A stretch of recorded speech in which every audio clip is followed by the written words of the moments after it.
पदार्थों गोमेट्सा जीवकांड की लेशामार्गना प्रकरण में क्षेत्र अधिकार में आगे बढ़ने से पहले आहारक समुद्घात की आज हम चर्चा करेंगे। तो आहारक समुद्घात में जाने से पहले तेजस समुद्घात के प्रति एक प्रश्न है। चापाने से डॉक्टर शहरा दीदी पूछ रही है कि जब द्विपायन मुनि को अशुभ तेजस, उदाहरण के साथ में है कि द्विपायन मुनि जैसे अशुभ तेजस के साथ में मृत्यु को प्राप्त हो गए, तो फिर वो तो भवनतरिक में चले गए। तो भवनतरिक में जब चले गए तो फिर भवनतरिक में तो पीतलेशा रहती है। तो क्या इनकी वो पीतलेशा के साथ ही मरण करते हैं? इतने अशुभता के साथ में जब मरण करते हैं तो क्या पीतलेशा के साथ ही मरण करते हैं? और फिर पीतलेशा के साथ में क्या वो भवनतरिक में जाते हैं? तो ये उनका प्रश्न है। इसके ऊपर किसी के पास उत्तर है? क्योंकि हमने लेशा मार्गणा का प्रकरण पढ़ा हुआ है, तो इसके ऊपर किसी के पास उत्तर है? डॉक्टर महीना दीदी बोलिए।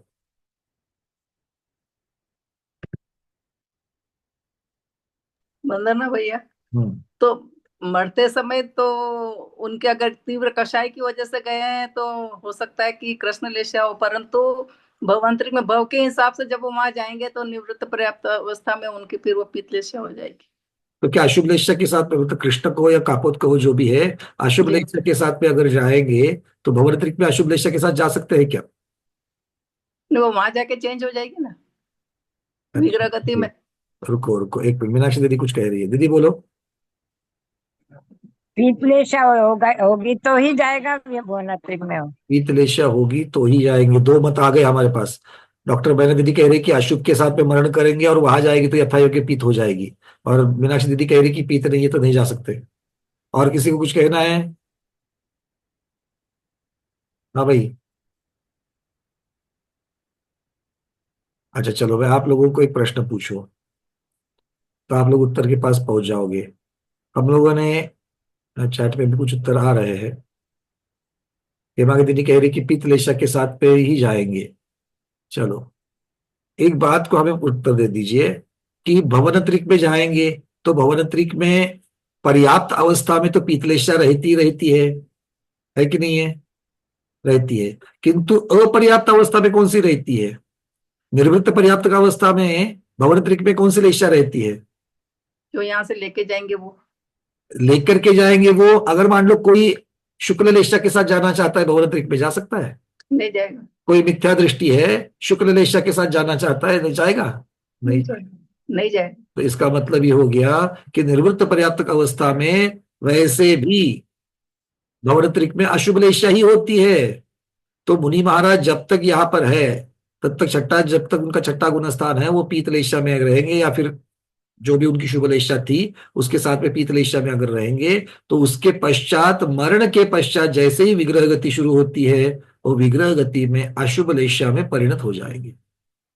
तो मरण तो हो सकता है कि पीतलेशा के साथ, छठे गुणस्थान के साथ में हो रहा है, तो छठे गुणस्थान के साथ अगर मरण है तो फिर लेशा तो शुभ ही रहेगी। शुभ लेशा के साथ मरण करेंगे, उसके पश्चात विग्रह गति में अशुभ लेशा में परिणत हो जाएंगे, और उसी के साथ में जाकर के निरुक्त पर्याप्तक अवस्था पूर्ण करेंगे अशुभ लेशा के साथ, और फिर पर्याप्तक बनते ही पीत लेशा में पुनः परिवर्तित हो जाएंगे। ठीक है? तो इस प्रकार से समझ लेना। चलिए। नहीं दीदी, उनका सम्यक तो छूट गया। हेमांग दीदी प्रश्न पूछती कि उनका सम्यक तो छूटता है कि नहीं छूटता है? बिल्कुल छूटता है, क्योंकि उसके बिना अगर सम्यक तो के साथ जाएंगे तो भवनतरिक में कैसे जाएंगे? भवनतरिक में नहीं जाएंगे। ठीक है? तो इस प्रकार से हमको संयम भी छूटा, और इनका द्वैपायन मुनि का जो है वो तो सम्यक भी छूटा और संयम भी छूटा, दोनों छूटे होंगे। चलिए, आगे बढ़ते हैं। अब हम चर्चा कर रहे हैं आहारक वृद्धि की। तो आहारक वृद्धि का जो, निकाल लूं मैं यहां से प्रयोजन और सारी चीजें।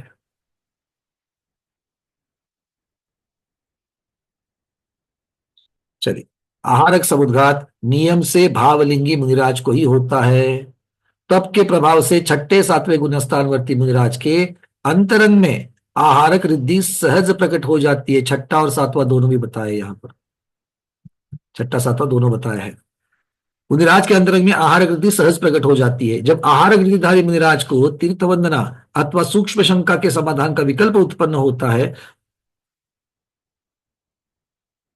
तब सूक्ष्म पदार्थ का ज्ञान करने के लिए अथवा वंदना के विकल्प की पूर्ति में अथवा असंयम को दूर करने के लिए वे जिस शरीर की रचना करते हैं उसे आहारक शरीर कहते हैं। तो 3 कारण बताए। सबसे पहले तो आहारक वृद्धि होनी चाहिए, और आगे एक बड़ा महत्वपूर्ण प्रकरण आएगा। आहारक वृद्धि किन्हें होती है? 14 पूर्वधारी को होती है।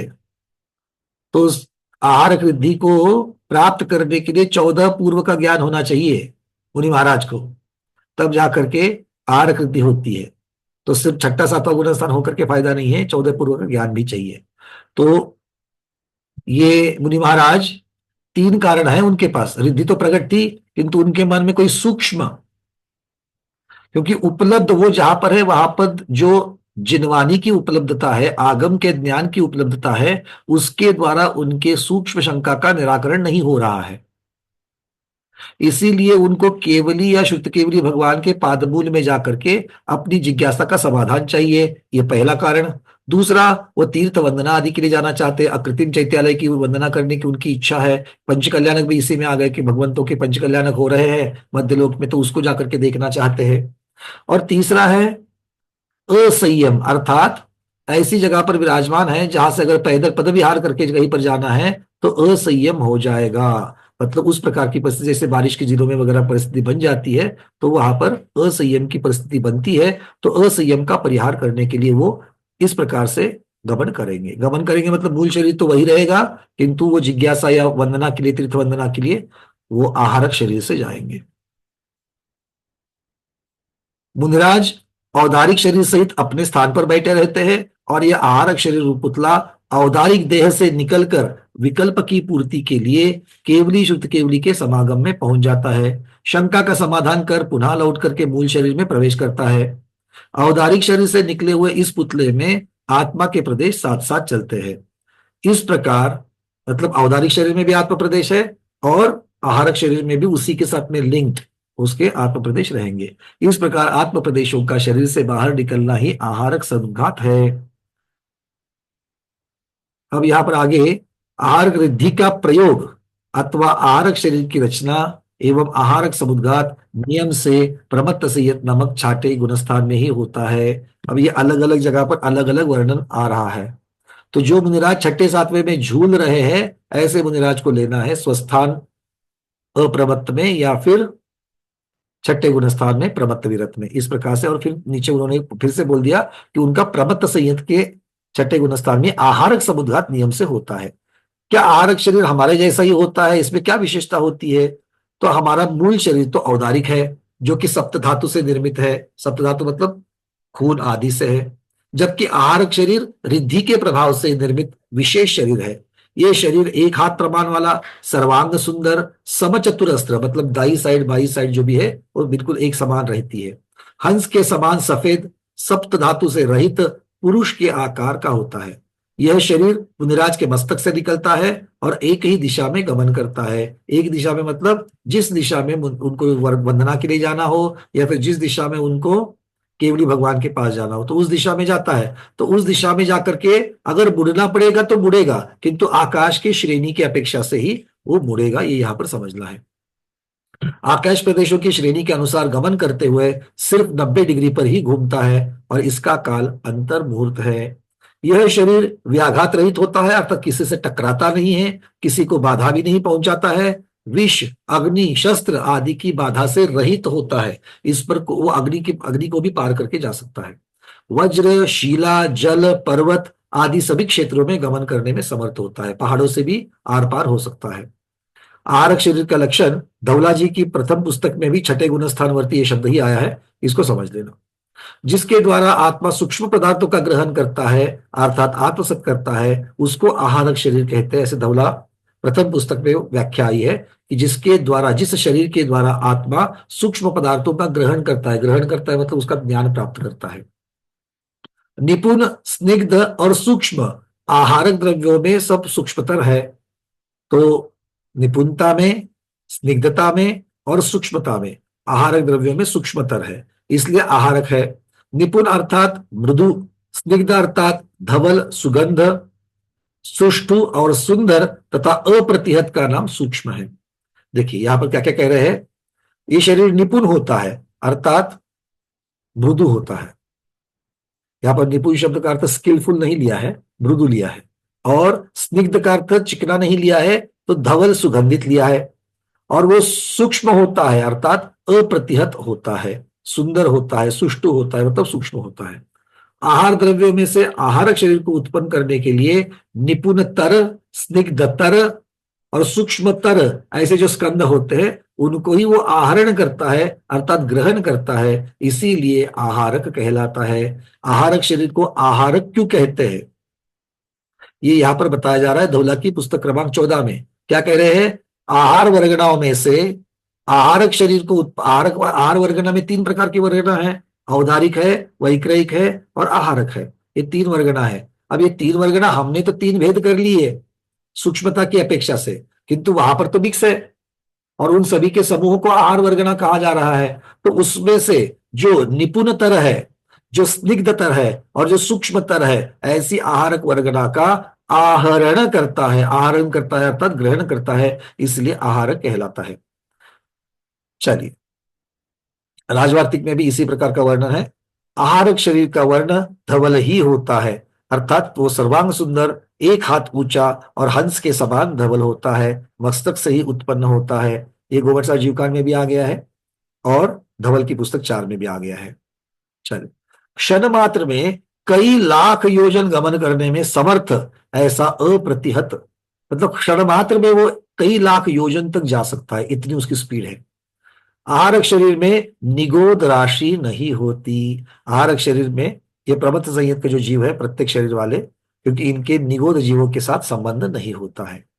आहारक शरीर की स्थिति कितनी है, जघन्य और उत्कृष्ट स्थिति अंतर मुहूर्त काल प्रमाण है। गोवर्षा जीवकांड की 238 नंबर की गाथा में हमने देख लिया है पहले इसको। आहारक ये कहां पर आया था, आहारक वाला सारा वर्णन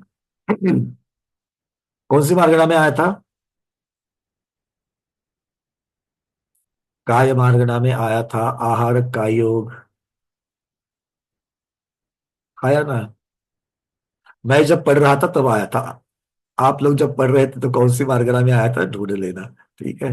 चलिए, आहारक शरीर का स्वामित्व कौन है, राजवार्तिक में कहा जा रहा है कि जिस समय मुनि आहारक शरीर की रचना करते हैं उस समय वे प्रमत्त संयत ही होते हैं, छठा गुण स्थान ही माना हुआ है। पता नहीं गोधा जी ने यहाँ पर छठा और सातवां दोनों क्यों लिए थे शुरुआत में, तो छठा प्रकृति से छठा ही कहा गया है।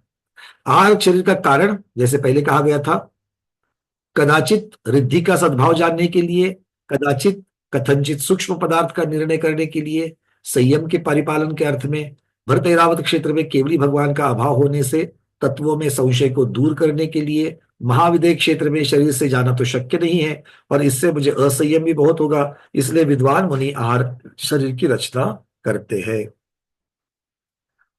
धौला जी का प्रकरण ऐसा कहता है पुस्तक क्रमांक 4 में, जब आज्ञा की कनिष्ठता होती है, शब्द क्या है, जब आज्ञा की कनिष्ठता होती है, शब्द का अर्थ ऐसे करना है, आज्ञा अर्थात आगम, आज्ञा अर्थात आगम शुद्ध ज्ञान, और कनिष्ठता मतलब हीनता।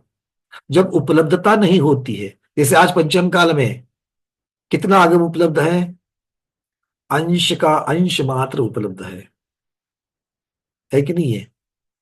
दर्शनाचार्य महाराज को ही अंश था, फिर दर्शनाचार्य महाराज को जितना था पुष्पदंत भूतबली महाराज के पास आ गया पुष्प, और वो भी उन्होंने जितना बताया उतना ही।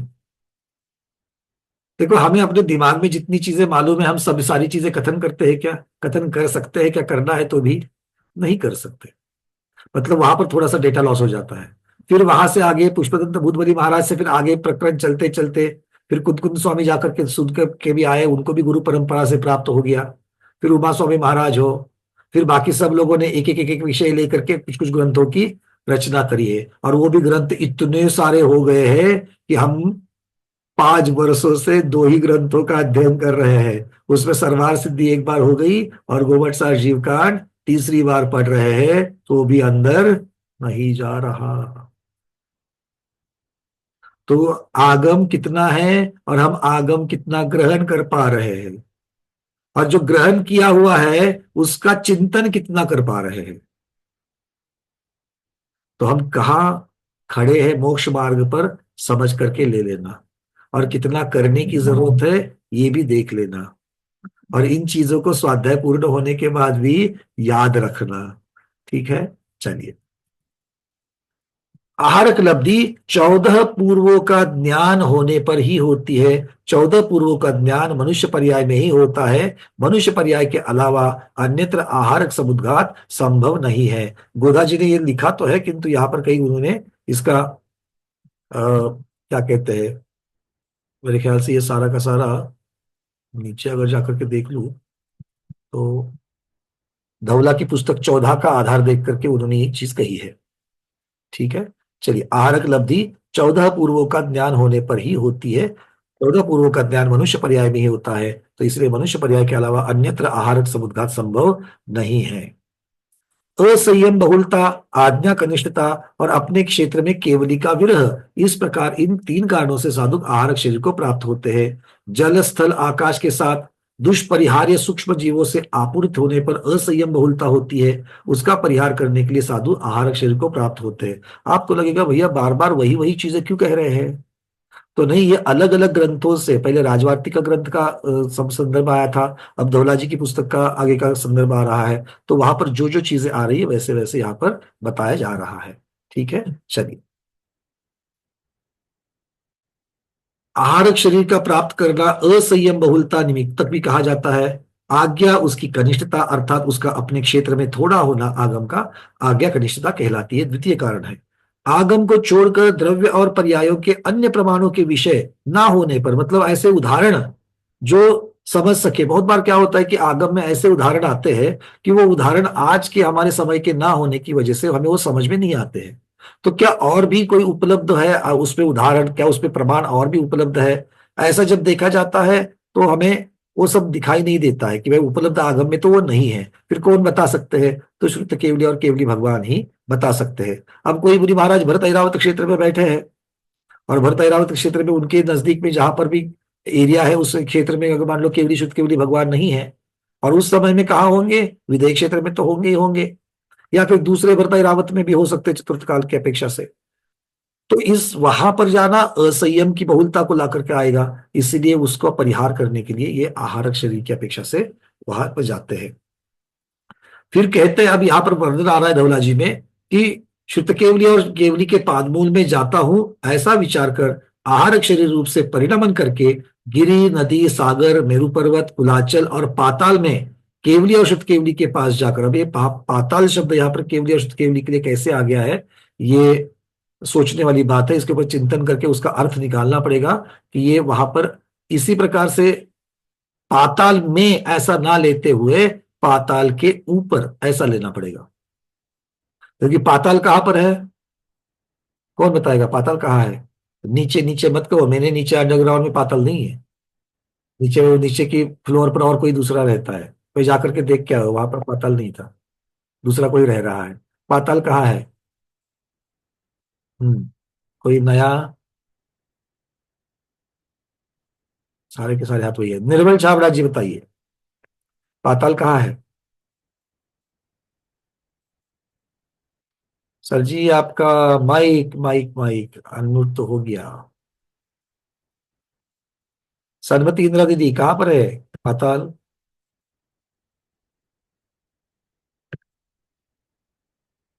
अनम्यूट कीजिए सरमती दीदी। नहीं हो रहा है। कल्पना सेठ दीदी? लवण समुद्र में। लवण समुद्र में पाताल है। और कहीं है? नहीं, लवण समुद्र में ही है। लवण समुद्र में ही है। और कहीं किसी को कुछ मालूम है? मीनाक्षी दीदी? कालो दरिया और लवण समुद्र। तो ढाई द्वीप के अंदर ही ला पाताल, समुद्रों में पाताल है। चलिए, तो ये पाताल की जो चर्चा चल रही है, अढ़ाई द्वीप के अंदर समुद्रों में पाताल है। अब पाताल तो नीचे है, चित्रा पृथ्वी के नीचे है, तो वहां पर तो कोई इस प्रकार से नहीं कहना चाहिए। वहां पर वात भी होता है, वात मतलब हवा भी होती है, जल भी होता है, दोनों प्रकार की चीजें हैं। अगर कोई ऐसे मुनिराज जो श्रेणी आरोहण कर रहे हैं, ऐसे मुनिराज को अगर उठा करके उपसर्ग से ऐसी जगह पर डाल देवे, तो जाकर के फिर उनको श्रेणी पूर्ण करके वो केवल ज्ञान को प्राप्त करके वही वहां पर आकाश में 20,000 आठ उस पाताल के ऊपर वो विराजमान हो जाएंगे। इस अपेक्षा से पाताल का जो क्षेत्र है उसके ऊपर या समुद्रों के ऊपर भी हमें केवली भगवान प्राप्त हो सकते हैं, ऐसा इसका अर्थ ले सकते हैं। वहां जाकर के विनय से उनको पूछकर तथा संदेह से रहित होकर के लौट आते हैं, ये उक्त कथन का तात्पर्य है। तो विनय से पूछकर ऐसा शब्द यहां पर लगा दिया है। पर क्षेत्र में महामुनियों के केवल ज्ञान की उत्पत्ति और परिनिर्वाण गमन तथा तीर्थंकरों के दीक्षा कल्याणक, ये तीसरा कारण है। तो केवल ज्ञान कल्याणक हो, दीक्षा कल्याणक आदि हो, तो इनके भी दर्शन करने के लिए महामुनि जो है वहां जा सकते हैं। विक्रिया रिद्धि से अगर रहित हो और आहारक लब्धि से युक्त हो तो ऐसे साधु अवधि ज्ञान से या शुद्ध ज्ञान से, देवों के आगमन के विचार से, केवल ज्ञान की उत्पत्ति जान करके वंदना भक्ति से जाता हूं ऐसा विचार कर आहारक शरीर रूप से परिणमन कर उस प्रदेश में जाकर के केवली और दूसरे जिनेन्द्र भगवान व जिनालयों की वंदना करके वापिस आते हैं। तो इसका अर्थ यह है कि अपने अगर अवधि ज्ञान वाले हैं तो अवधि ज्ञान से जानेंगे, शुद्ध ज्ञान वाले हैं तो शुद्ध ज्ञान से कुछ लक्षणों को देख करके भी जानेंगे। शुद्ध ज्ञान में क्या होता है, निमित्त ज्ञान जो है शुद्ध ज्ञान के अंतर्गत आता है। तो ऐसे निमित्तों को देख करके आकाश आदि में किस प्रकार के लक्षण है, देवों का आवागमन जब उनको दिखाई दे रहा है या इसको जान करके इस प्रकार से ये देवों के आगमन के विचार से, क्योंकि देव तो ऐसे आते नहीं है बिना कोई कारण से, तो अगर बहुत सारे देवों का आगमन उनको दिख रहा है इसका मतलब है कोई केवली भगवान, किसी का तो केवल ज्ञान हो गया है या किसी का तीर्थंकर भगवंतों का दीक्षा कल्याणक हो रहा है। इस प्रकार से जान करके अब मैं वहां जाकर के दर्शन करना चाहता हूं, ऐसी भावना करके वो आहारक शरीर से वहां पर जा सकते हैं। और या फिर दूसरे जिन और जिनालय अर्थात जिनेन्द्र भगवान की प्रतिमाएं और जिनेन्द्र भगवान के आलय अर्थात जिनालय, इनके भी दर्शन के लिए जा सकते हैं। ऐसा वर्णन धवला की पुस्तक क्रमांक 14 में आया है। संयम विशेष से उत्पन्न हुई आहारक शरीर के उत्पादन रूप शक्ति को आहारक रिद्धि कहा गया है। कथनचित उस शक्ति को भी आहारक रिद्धि कहा गया है और उस रिद्धि का ये रिद्धि कारण है और आहारक शरीर का पुतला निकलना ये उसका कार्य है, जिसे आहारक समुद्घात कहा गया है। चलिए, धौला की 7वीं पुस्तक में भी इसी प्रकार का वर्णन आता है। द्रव्य संग्रह की टीका जो है उसके 10वें अधिकार में भी ये वर्णन आता है कि पद और पदार्थ में जिसको कुछ संशय उत्पन्न हुआ है, ऐसे परम वृद्धि वाले महर्षि के मूल शरीर को छोड़े बिना शुद्ध स्फटिक जैसे आकृति वाला एक हाथ का पुरुषाकार पुतला मस्तक के मध्य में से निकलकर अंतर्बोध में जहां कहीं केवल ज्ञानी को देखता है, वहां उनके दर्शन से अपने आश्रयभूत उन्हीं को पद और पदार्थ का निश्चय उत्पन्न करके फिर अपने स्थान में प्रवेशता है, उसे आहारक समुद्घात कहते हैं। तो केवल ज्ञानी को देखता है, वहां उनके दर्शन से अपने आश्रयभूत मुनि को पद और पदार्थ का निश्चय उत्पन्न करके, अर्थात दर्शन से, द्रव्य संग्रह में शब्द आ गया दर्शन से, केवल ज्ञानिनम पश्यति तद्दर्शनाश्च स्वाश्रयस्य मुने पद पदार्थ निश्चयम समुत्पाद्य पुनः स्वस्थाने प्रविशति। ऐसा वर्णन जो है द्रव्य संग्रह में आया। तो दोनों हमें मिल गए कि वहां पर पूछ करके शब्द आ गया था और यहां पर दर्शन से, तो इस प्रकार से दोनों भी मिल जाते हैं। आहारक समुद्घात का स्वामित्व किसके पास है? तो शुभम विशुद्धम व्याघाति चाहारकम प्रमत्त संयत सैव, तत्वार सूत्र की 2 अध्याय में यह सूत्र आता है। आहारक शरीर शुभ विशुद्ध व्याघात रहित है और वह प्रमत संयत सैव अर्थात प्रमत संयत के 6ठे गुणस्थानवर्ती मुनिराज की होता है। जिनके वृद्धि प्राप्त हुई है ऐसे महर्षियों को होता है। मिथ्या दृष्टि जीव राशि के आहारक समुद्घात संभव नहीं है, क्योंकि इसके कारणभूत गुणों का मिथ्या दृष्टि और असंयत और संयता संयत के भी अभाव है। तो 2 चीजें देखिए, एक तो संयमी होना चाहिए प्रमत्त विरत, और दूसरा पहले वर्णन आया था वैसे 14 पूर्व का ज्ञान। 2 चीजें पहले बताई है। 14 पूर्व का ज्ञान का प्रकरण बहुत जगह पर नहीं आया है, किंतु ये एक जहां पर यहां पर मिलता है। प्रमत्त संयत में भी परिहार विशुद्धि संयत अगर है तो उनको आहारक और तेजस समुद्घात नहीं होता। इसका अर्थ क्या है कि परिहार विशुद्धि जब चल रही है, परिहार विशुद्धि का कार्य जब चल रहा है, तब आहारक समुद्घात और तेजस समुद्घात का प्रकरण नहीं चलेगा एक साथ। दोनों भी बाकी के जो है वो लब्धि रूप रह सकते हैं। तो इस अपेक्षा से यहां पर कह रहे हैं प्रमत्त संयत के उपशम सम्यक के साथ आहारक समुद्घात नहीं होता। ये धवला की 4थी पुस्तक में भी आया है। समुद्घातगत आत्म प्रदेशों का पुनः औदारिक शरीर में संगठन कैसे हो? प्रश्न पूछा जा रहा है कि जिसकी आयु नष्ट हो गई है, ऐसे जीव की पुनः उस शरीर में उत्पत्ति नहीं होती। अगर कोई मृत हो गया तो उसके आत्म प्रदेश निकल करके उसी शरीर में प्रवेश कर पाते हैं क्या? नहीं कर पाते हैं। अतः जीव का औदारिक शरीर के साथ पुनः संगठन नहीं बन सकता, क्योंकि समुद्घात में जब आत्म प्रदेश बाहर निकलेंगे तो फिर से वही औदारिक शरीर में कैसे चले जा सकते हैं? शंकाकार पूछ रहा है। समझ में आ गया शंकाकार का? क्योंकि वो उदाहरण क्या दे रहा है, हमने देखा है कि मृत व्यक्ति के शरीर से जब आत्म प्रदेश बाहर निकलते हैं उस मृत व्यक्ति के शरीर में वापस नहीं आते हैं। तो ये कह रहे हैं कि ऐसा कैसे बन सकता है? एक बार जीव प्रदेशों का आहारक शरीर के साथ में संबंध हो जावे, मतलब आत्म प्रदेश मुनिराज के आहारक शरीर के साथ लग जाएंगे, तो फिर से औदारिक शरीर के साथ संबंध कैसे हो सकता है? तो उसको उत्तर दिया जा रहा है, ऐसा नहीं है। जीव और शरीर का संपूर्ण रूप से जब वियोग होता है तब मरण कहते हैं। औदारिक शरीर से सभी के सभी आत्म प्रदेश जब जीव निकल जाता है तब जाकर के उसको मरण कहा है।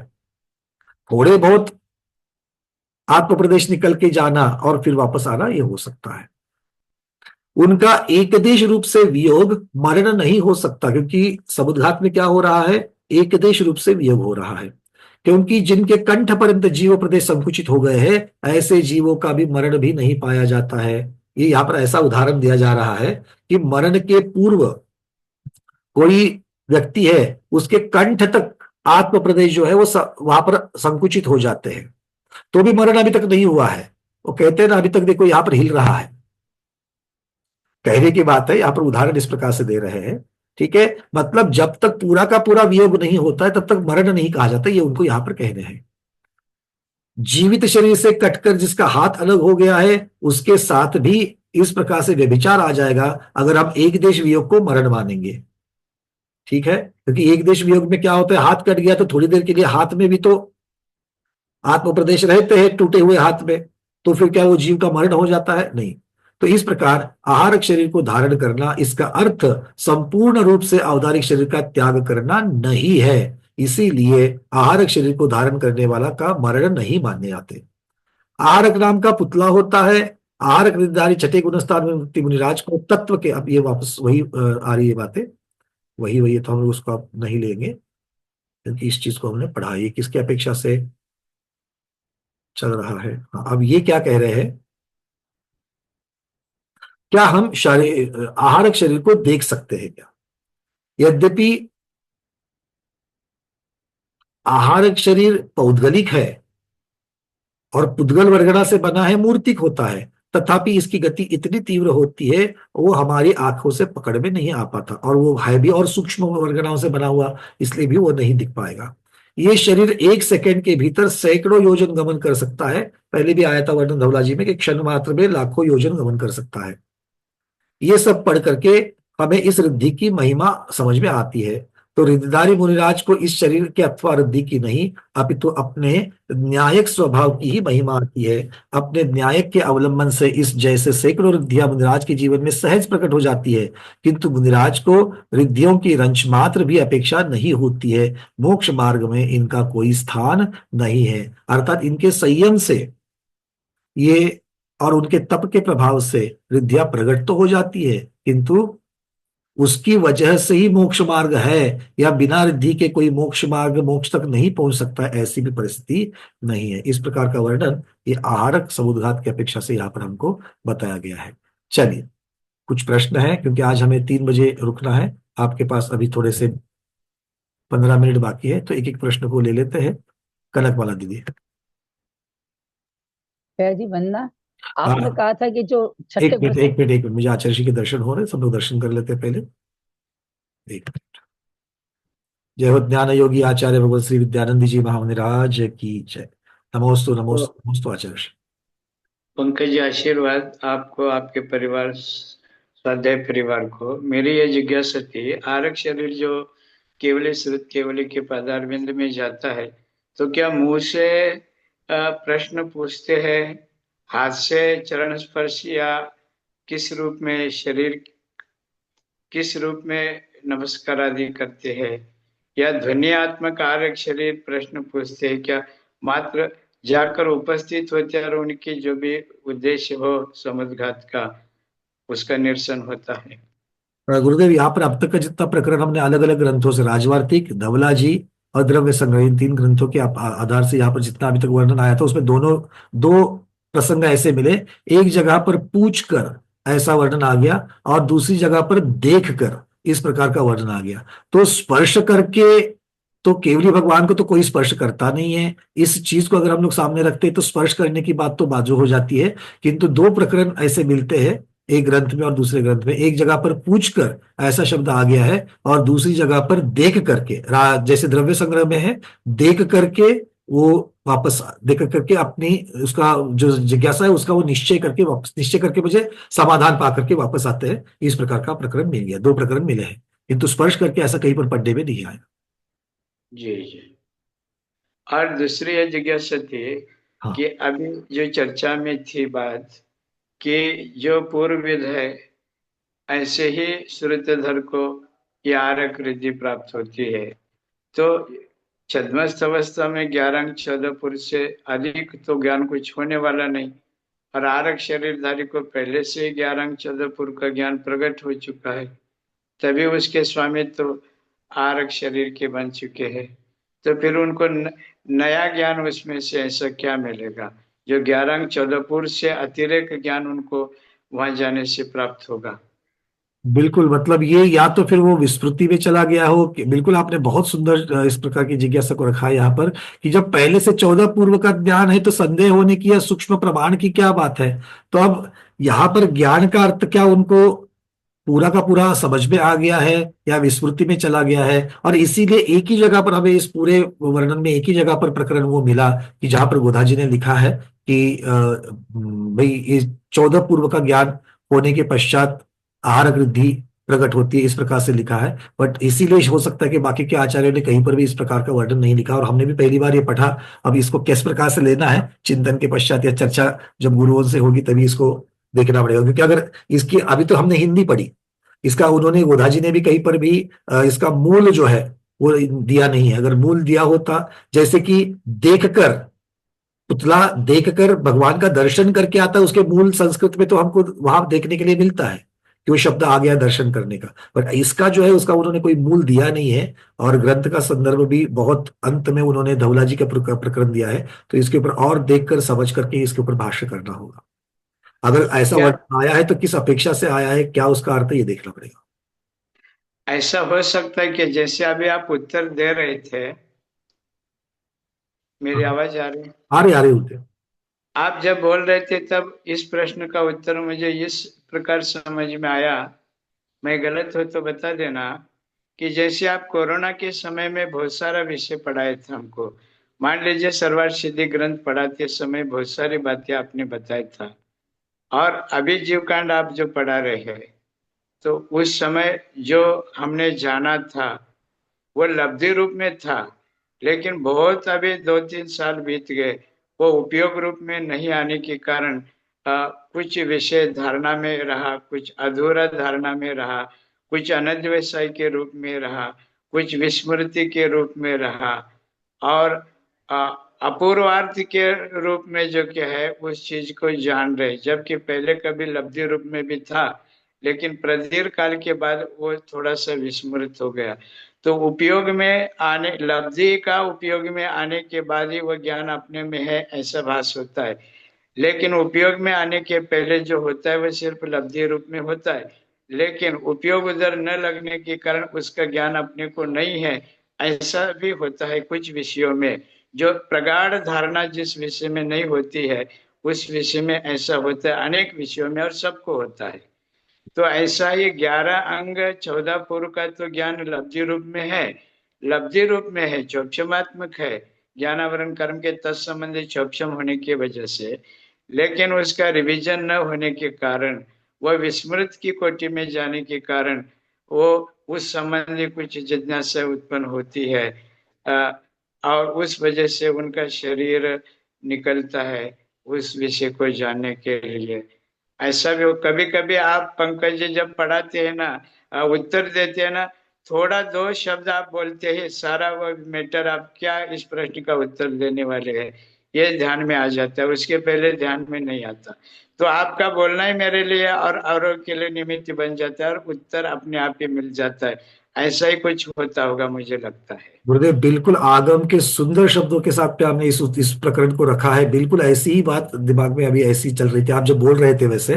क्योंकि देखिए यहाँ पर शब्द उन्होंने लगाया 14 पूर्व का ज्ञान। उन्होंने यहाँ पर उनको श्रुत केवली नहीं कहा है कि सिर्फ श्रुत केवलियों को ही, क्योंकि 14 पूर्व का ज्ञान किसे होता है? श्रुत केवली भगवान को ही होता है।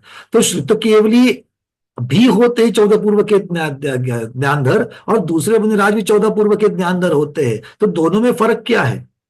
और यहां पर केवली भगवान के साथ साथ में शुद्ध केवली भगवान के भी नजदीक जाकर के उनसे जिज्ञासा पूछने की बात उनके दिमाग में, मतलब उनके मस्तिष्क में आ रही है, उनको ऐसी भावना हो रही है। इसका अर्थ ही ये हो गया कि आपने लब्धि और उपयोग इतने सुंदर शब्दों में इन शब्दों को रखा है कि लब्धि रूप तो वहां पर 14 पूर्व का ज्ञान है, किंतु उपयोग रूप जब चिंतन कर रहे हैं तो हो सकता है कि कुछ उसकी चिंतन के समय उनके ऊपर इस विषय को किस प्रकार से लिया होगा, इसको जान करके उन्होंने कहा। नहीं तो फिर ऐसा नियम बता देते कि आहार वृद्धि सिर्फ और सिर्फ शुद्ध केवलियों को होती है। अगर 14 पूर्व के ज्ञान की अगर इस प्रकार से अगर उनको वहां पर पात्रता रखनी होती तो उससे कहते कि भाई ये शुद्ध केवलियों को ही होता है, किंतु ऐसा ना कहते हुए 14 पूर्व के ज्ञानधारी को होता है, ऐसा जब कहा है इसका अर्थ यहाँ पर लब्धि और उपयोग की अपेक्षा से ही लेना पड़ेगा। बहुत सुंदर आपने लगा, बिल्कुल तर्क से ये बिल्कुल मुझे लगता है कि ये बैठ जाता है। बाकी सब लोगों को भी इसी प्रकार से सबके चेहरे यही कह रहे हैं कि बिल्कुल ऐसा ही होता होगा।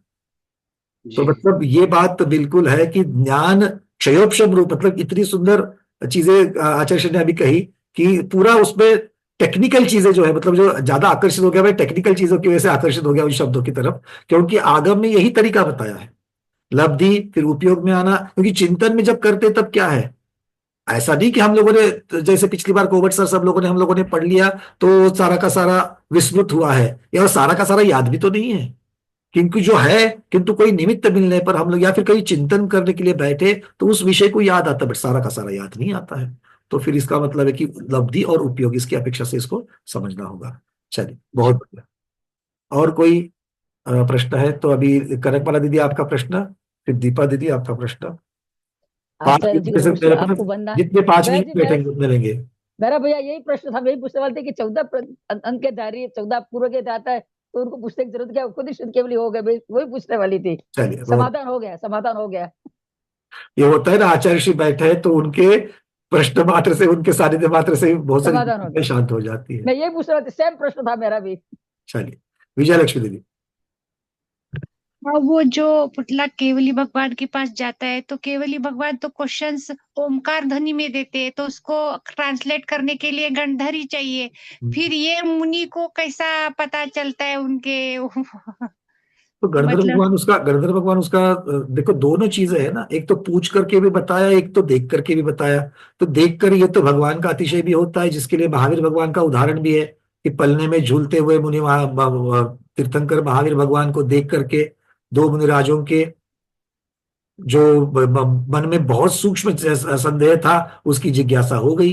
तो ये इस प्रकार से ऐसे उदाहरण तीर्थंकर भगवान के साथ भी है, केवली भगवान के साथ में भी होती है। तो इसका अर्थ ये हो गया कि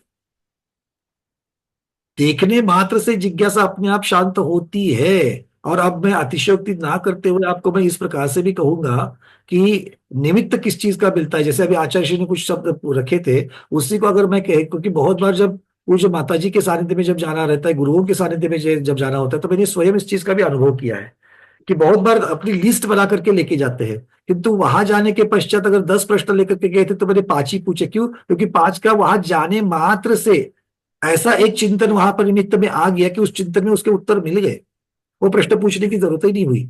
तो अब आज के गुरुओं के सन्निधि में अगर ये इस प्रकार की चीजें हो सकती है तो फिर केवली भगवान के सामने जाकर के तो ऐसे बहुत सारे जिज्ञासाओं का जिनके पास वो उपलब्धता है, इसको समझना। नहीं तो आप कहोगे कि फिर तो भगवान की दिव्य ध्वनि का क्या जरूरत है, वो तो भगवान के सानिध्य में समोसण में जाते ही सबको सब कुछ समझ में आएगा। नहीं, ऐसा नहीं है। उसके लिए उनका सुनने वाले का बेस भी तो रेडी होना चाहिए, ताकि वो खुद चिंतन करके उनके निमित्त तक ही है, किंतु होना उनके निमित्त से, उनके सानिध्य मात्र से हमारे क्षयोपशम का, हमारे ज्ञानावरण कर्म का क्षयोपशम बढ़ करके वो चीज हमको जो पहले लब्धि में थी वो उपयोग में आ सकती है। तो इस प्रकार से ये हो सकता है। क्योंकि यहां पर अगर आप देखेंगे तो आप इतना सारा डिटेल्स में तो कोई कहीं पर वर्णन नहीं आता है, इसलिए मैं डिटेल्स में नहीं जाऊंगा कि क्या उन्होंने प्रश्न पूछा, फिर ओंकार ध्वनि किरीपी गणधरों ने बताया किस प्रकार से होता है। दो चीजें यहाँ पर उन्होंने बोली है, पूछकर और देखकर, ये दो चीजें हैं।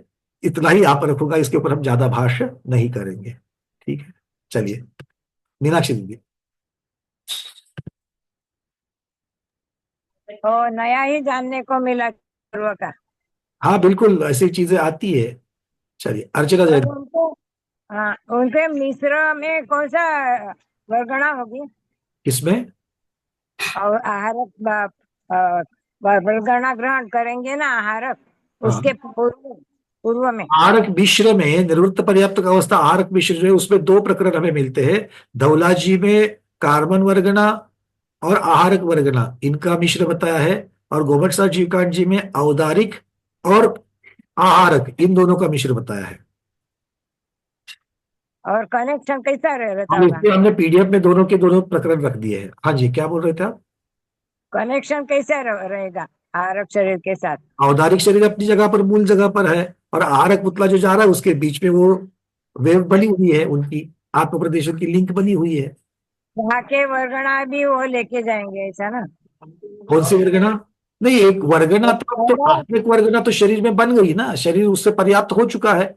और वो अब हाँ, पर्याप्त जब बन रहा है तो प्रति समय आहारक शरीर जो है वो नौकर में वर्गना तो ले ही रहा है, किंतु अब आहारक शरीर ले रहा है।